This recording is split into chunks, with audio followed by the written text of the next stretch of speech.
It's your boy, Mechanical Son, the one, you know. Got a customer states, remote start is in up, alarm system keeps going off.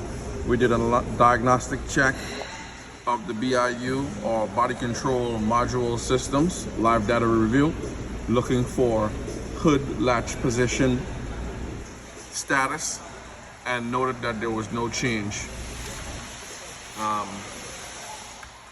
We also pulled the latch,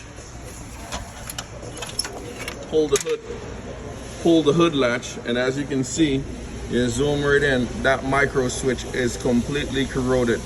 One leg of the switch has been corroded away, causing the abnormality.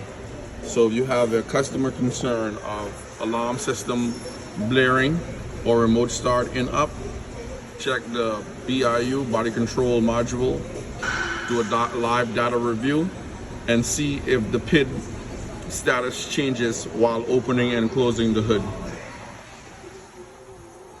Okay, we got a new latch reading to go. Let's get it done.